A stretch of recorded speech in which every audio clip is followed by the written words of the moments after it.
The first time they called her crazy, she didn't even look up from the page. It was 1942, and Margaret Hayes sat by the window of a boarding house in Liverpool, writing her third letter of the day. The air outside smelled of salt and smoke. The harbor groaned under the weight of ships bound for somewhere else. Inside, the landlady whispered to another tenant, "That girl's lost her mind. Writes to a ghost, they say." Margaret dipped her pen again. Steady, methodical. The ink blotted where her hand trembled, but she kept writing. One line at a time, she built a world where silence didn't win. "Dear Thomas, it's raining again. The gulls sound different when the wind comes from the east. Mrs. Porter says the war will end soon, but she also says she can speak to her dead husband, so I don't know what to believe." She paused. The clock in the hall ticked twice. The air smelled faintly of coal and sea. "I keep your chair by the window. I dust it every morning. Foolish, I know. But if you ever walked in again, I'd hate for it to look empty."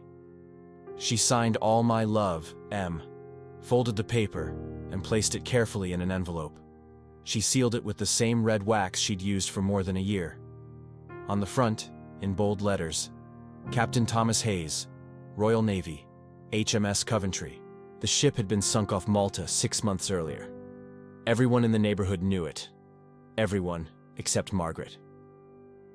When the telegram arrived that summer, she had read it twice, and then folded it neatly back into its envelope. The neighbors brought casseroles and condolences. She thanked them all politely, placed the telegram in a drawer, and the next morning went back to writing. "Denial," the doctor said to her mother, "a form of grief. She'll stop soon." But she didn't. Every morning, as the church bells struck 8, Margaret sat down to write. The neighbors learned to ignore it. The scratch of pen, the sealing of envelopes, the soft sound of hope refusing to die.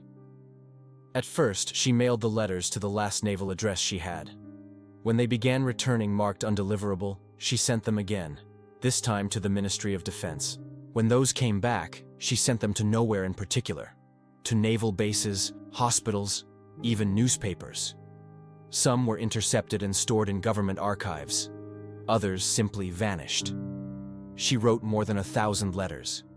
She numbered them in the corner of each page, as though counting could hold time and place. Letter number 487. "I dreamed last night you were on a small boat. The sea was calm. You waved but said nothing. When I woke, the window was open, and the curtain moved like your sleeve." By 1943, Margaret's obsession had become local legend. The milkman called her the widow who writes to the sea. Children dared each other to knock on her door. Sailors passing through the port asked where she lived. The woman who sent letters to a ship at the bottom of the ocean. She ignored them all. Writing was her prayer. Letter number 642.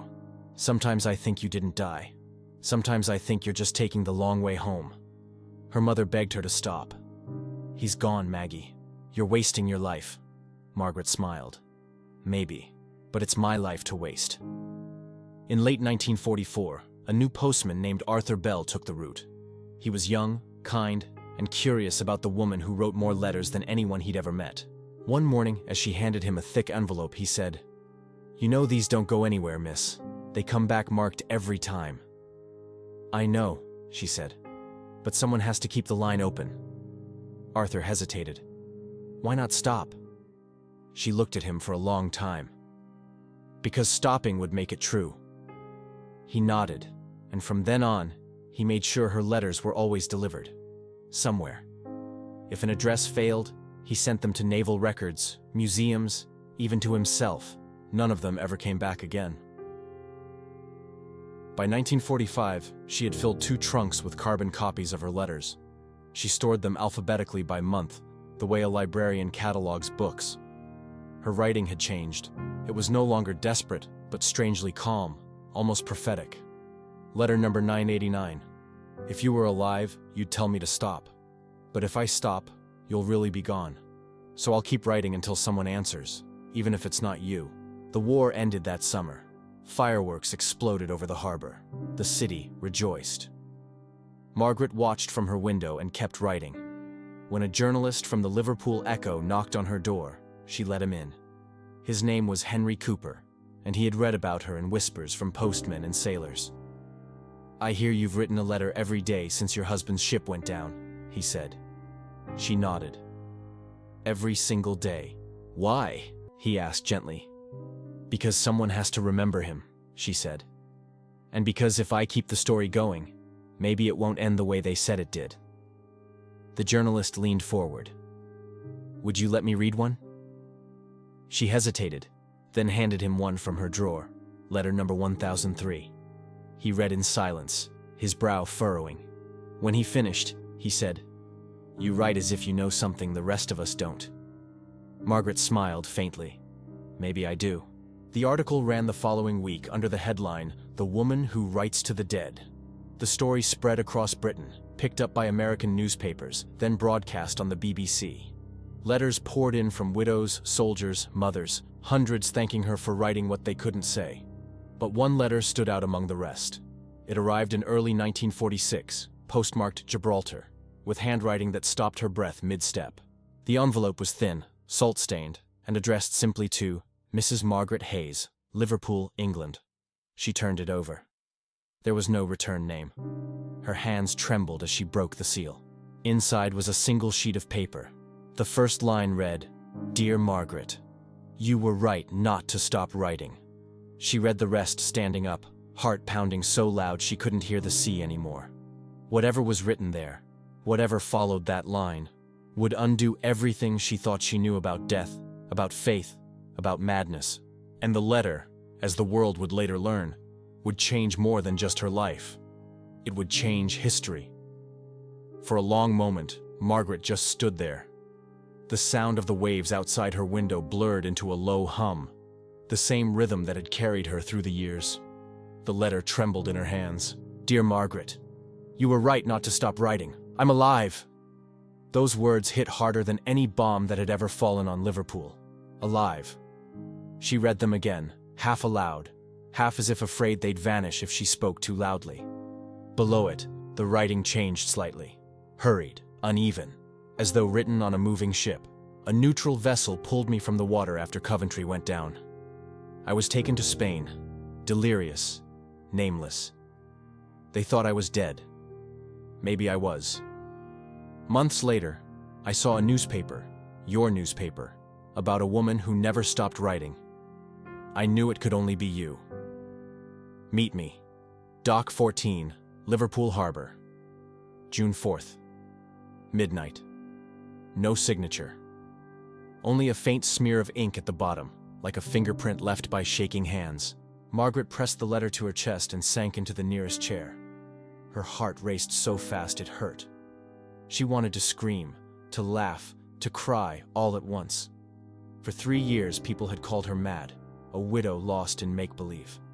Now the dead had written back. For the next few days she lived between breaths, every sound pulling her attention toward the sea. When the church bells rang, she flinched. When the postman knocked, she almost tore the door off its hinges. June 4th.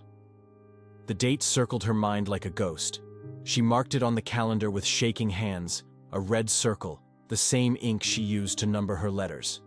She said nothing to her mother, nothing to the neighbors. If it was a cruel joke, she would face it alone. If it was real, she didn't want to share a miracle. That night came with fog thick as smoke. Liverpool Harbor smelled of tar and wet rope. Dock workers moved like shadows, their boots echoing on the planks. The clock at St. Nicholas struck 11. Margaret pulled her coat tighter, her breath a pale mist. Every step toward Dock 14 felt heavier, the weight of 3 years pressing down. She stopped by the water's edge and waited. Nothing. Minutes passed. A bell rang in the distance. A ship's horn groaned like a dying animal. Midnight came, still nothing. She told herself to leave, to stop being foolish, but her feet refused. Then, through the fog, she heard it. Slow footsteps on wet wood. A figure emerged, tall, thin, moving carefully, as if afraid of being seen. He wore a dark overcoat and a hat pulled low. "Thomas," she whispered. The man stopped. For a heartbeat, there was only the sea. Then he lifted his head. Even through the mist, she knew that face. Older, scarred, but his. He took off his hat, and in that small gesture, the world cracked open. She ran. Letters slipped from her pocket, scattering across the dock like white birds. When she reached him, neither spoke. They simply stood there, staring, before he pulled her into his arms. His heartbeat felt real. The smell of salt and smoke clung to him. She pulled back just enough to see his eyes. "They said you were dead," she whispered. "They said you were mad," he said, smiling faintly. Perhaps they were both right. They laughed, softly, the kind of laughter that keeps grief from swallowing you whole. He told her everything. How the ship had gone down in flames. How he'd clung to a piece of wreckage until a Spanish trawler found him. He'd been unconscious for weeks, then imprisoned as a suspected spy, then rescued by the British consulate. By the time he regained his name, the war had moved on without him. "And the letters?" she asked. "You said you saw them in a paper." He nodded. "A journalist showed me your story in Gibraltar. I thought it was a dream.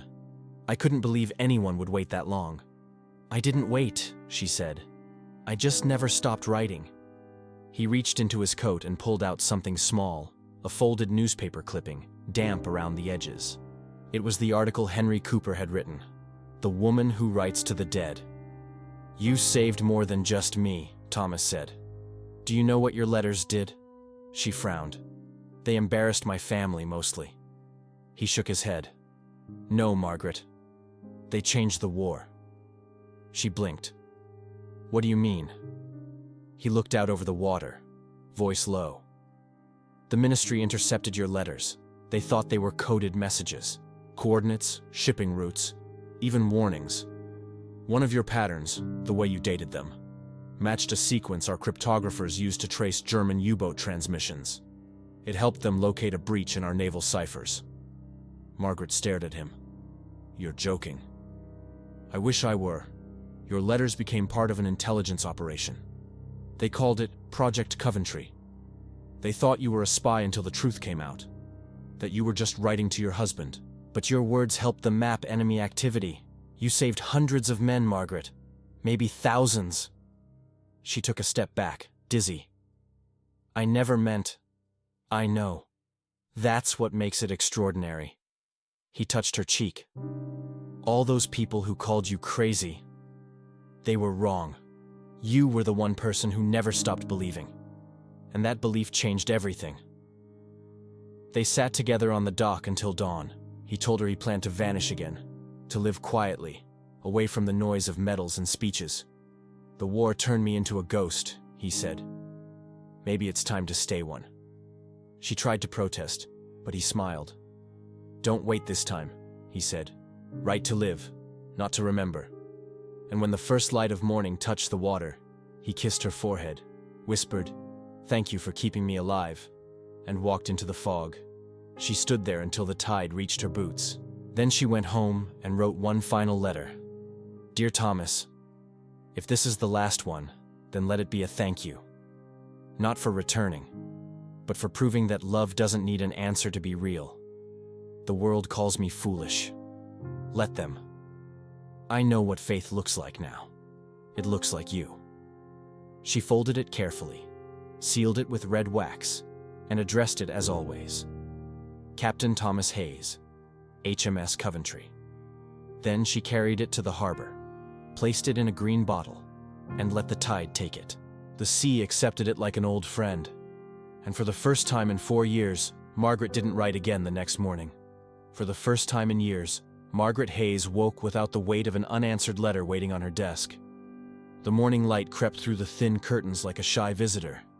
She sat on the edge of her bed, half expecting to hear the familiar rustle of paper, the scrape of her pen against the wooden table.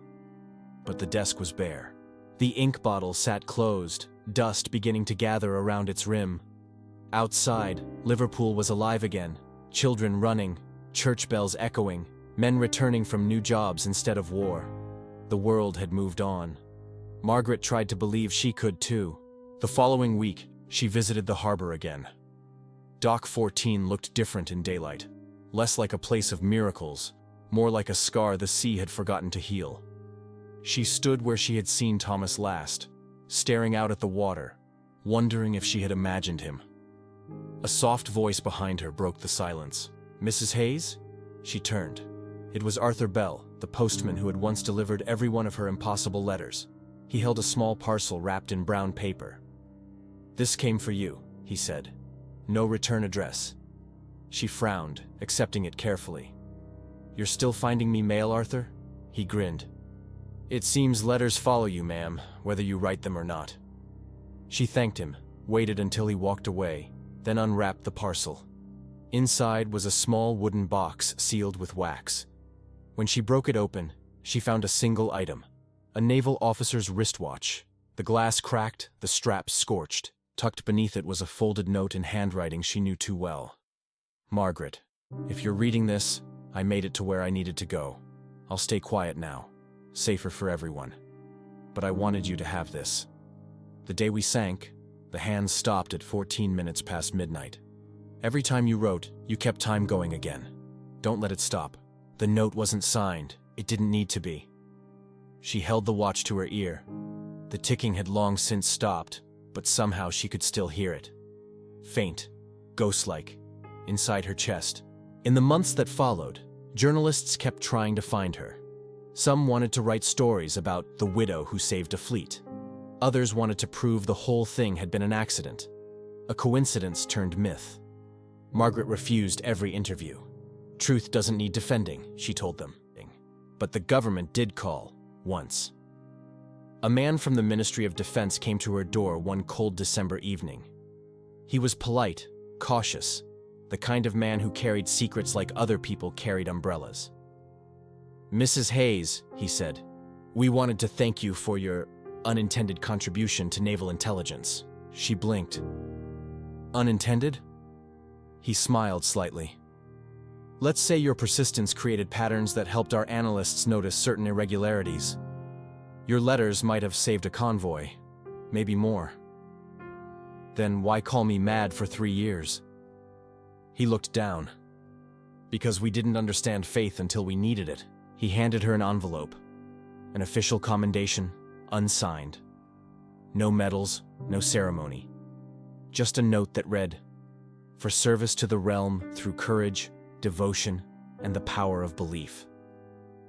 She closed the door gently behind him and never mentioned the visit again. By 1948, the world had begun to forget. Televisions hummed in shop windows, new wars brewed on other continents, and people wanted fresh stories, not old ones about letters and ghosts. Margaret moved inland, to a small cottage near Chesterfield. She worked at a library, cataloging maritime histories. No one there knew her as the Mad Widow of Liverpool. Yet every night, after shelving the last book, she would glance at the clock, and at exactly 14 minutes past midnight, she'd pause. It became her ritual. Her silent conversation with a man who might still be somewhere between the living and the sea. In 1951, a stranger visited the library. A man in his 50s, polite, carrying a leather briefcase marked with the insignia of the British Admiralty. "You're Mrs. Hayes?" he asked. "Yes." He placed a file on her desk. "This is being declassified soon. I thought you might like to see it first." Inside were typed reports. Project Coventry, Cipher Group 9, Naval Intelligence Division. Among the pages were copies of her letters, each marked with military notations, dates, coordinates, translations. And then, near the end, a photograph, grainy, black and white, showing a group of officers standing on a dock in Gibraltar, smiling at the camera. In the back row, half hidden in shadow, stood Thomas Hayes, unmistakable even in blur. Alive, real. At the bottom of the photo, a handwritten caption read, "Operative TH, 1946. Margaret pressed the photo to her heart and whispered, "So you didn't disappear after all." That night, she wrote again. For the first time in 5 years, her pen touched paper with purpose. "Dear Thomas, they said you vanished, but I see you now, smiling, alive, still keeping secrets. You once told me to write to live, not to remember. So I'll start again, not to reach you, but to reach whoever needs to believe." She paused, staring at the ink as it dried, the old familiar burn of tears in her eyes. The world has forgotten how to wait. Maybe my letters will remind them. She sealed the envelope, but didn't address it. This time, it wasn't meant to be delivered. Wasn't meant to be. She placed it beside the watch on her windowsill, where the moonlight could touch them both. Outside, the wind shifted, and the church bell rang once. 14 minutes past midnight. The same sound, the same rhythm, echoing across years.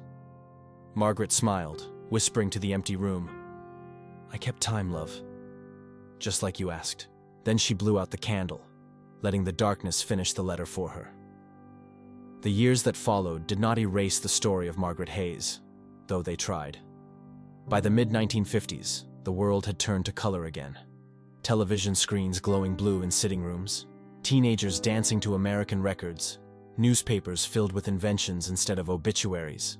But for Margaret, life remained written in ink and memory.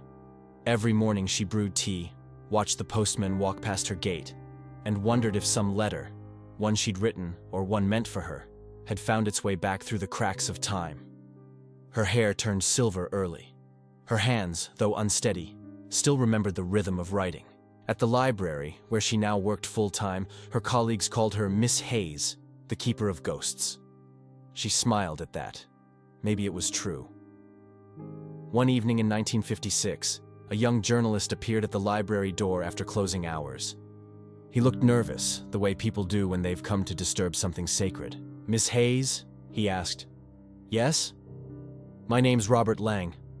I'm writing a piece on the forgotten women of the war. Someone in the ministry told me your name." Margaret's pulse quickened. "The ministry has a long memory for mistakes." "Not mistakes," he said. "Miracles." He held out a folder. Yellowed documents, faded photographs, a carbon copy of the declassified Project Coventry report. "I know the story," he said quietly. "About the letters. About the intelligence work they inspired. I wanted to ask what it felt like. Writing to someone everyone said was gone." She studied his face. He couldn't have been more than 25. Too young to remember the sound of air raids. "It felt," she said slowly, "like refusing to let the world decide what was true." He nodded, scribbling furiously in his notebook. "Do you regret it?" he asked. She thought for a long moment before answering. "No. If madness is just hope without evidence, then yes. I was mad. But that madness kept a piece of humanity alive when the rest of the world was burning." He closed the notebook, eyes shining. "That's the headline," he whispered. She smiled faintly. "Then make sure they spell my name right this time." The article ran a month later under the title, "The Woman Who Wrote History, One Letter at a Time." It wasn't sensational. It was reverent. Readers across Britain sent letters to the paper, not of disbelief, but of gratitude. Widows, soldiers, sons who had never come home, each one thanking her for giving them permission to remember again. The editor delivered a bundle of them to her cottage. Margaret read them slowly, one by one, her eyes blurring. For the first time, she realized her story no longer belonged only to her and Thomas. It had become something larger, a thread in the fabric of everyone who had ever loved and lost. In 1960, she was invited to London to receive an honorary medal from the Royal Navy. The ceremony was quiet, held in a small hall lined with faded banners. An admiral she'd never met shook her hand and said, "For courage in correspondence." She almost laughed. "I didn't know bravery came in ink." He smiled. "It always has, Miss Hayes. We just forget to read it." She took the medal home, placed it beside Thomas's watch, and went back to work the next morning. The medal gathered dust, but the story kept breathing. By 1972, time had carried away most of the people who had once called her foolish. Liverpool rebuilt itself into a city of music and trade, no longer haunted by the sea.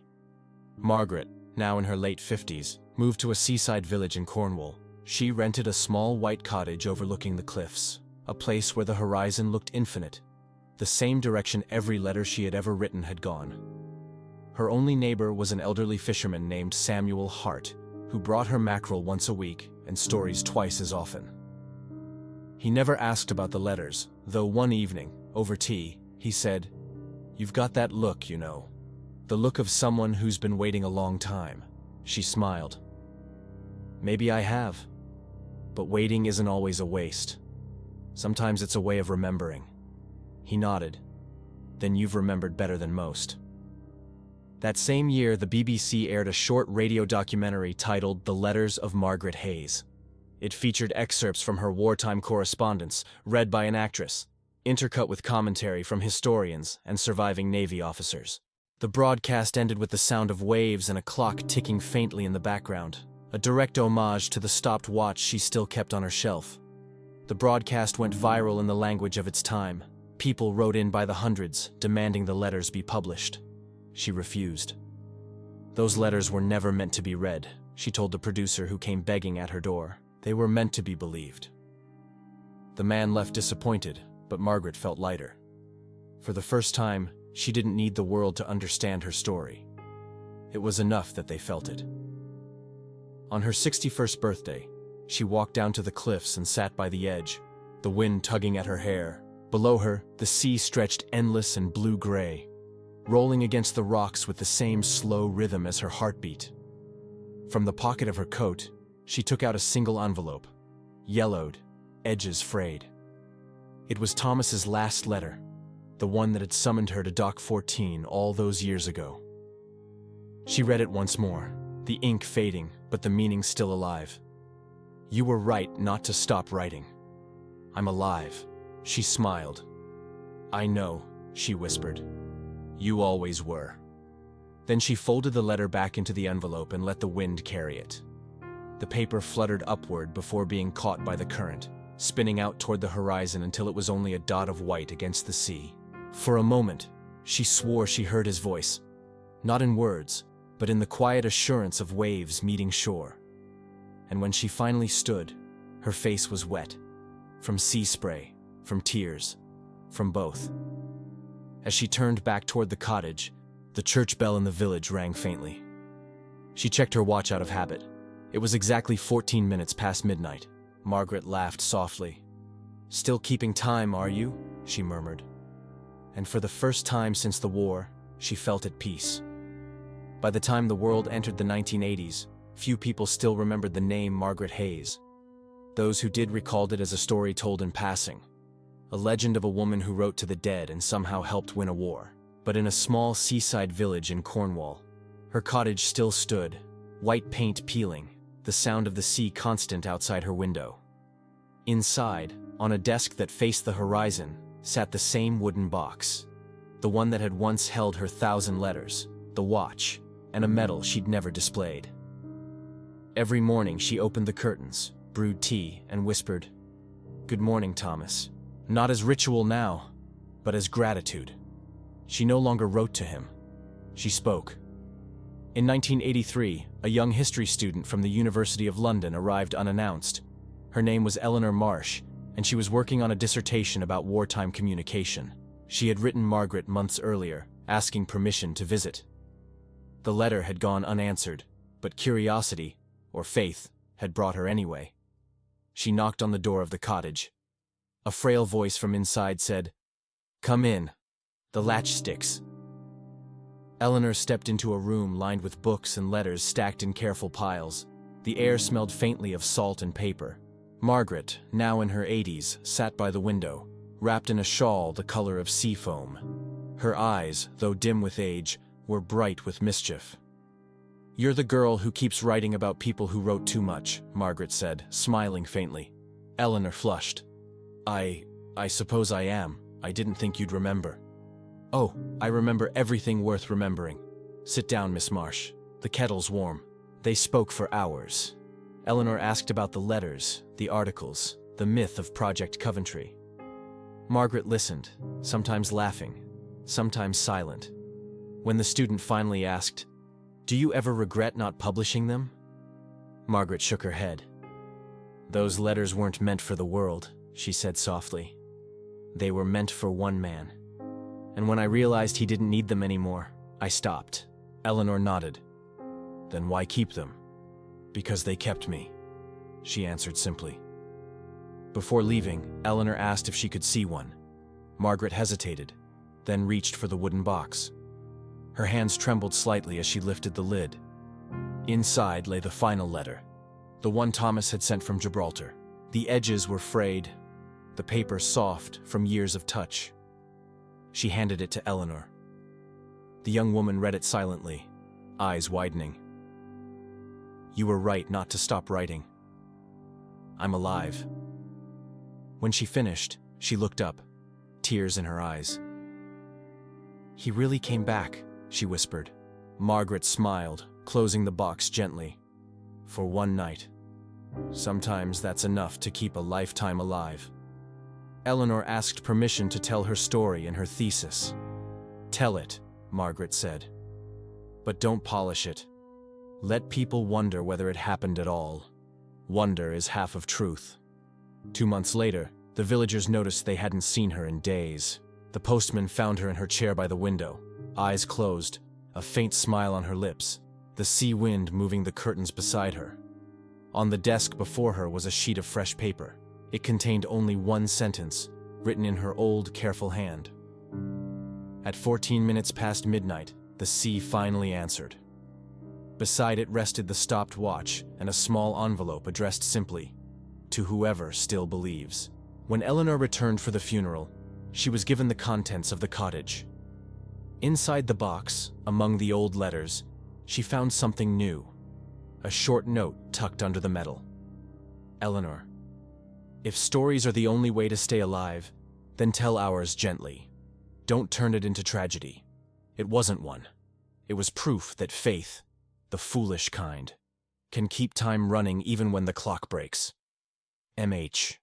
Years later, Eleanor published her book, Letters That Kept Time. It became a quiet bestseller, not because it revealed secrets, but because it reminded people what love sounded like before telephones and screens. In 1995, the Imperial War Museum opened a small exhibit titled The Woman Who Wrote the Sea. Inside a glass case lay 3 objects: a pen, a folded letter sealed with red wax, and the cracked wristwatch, its hands forever frozen at 14 minutes past midnight.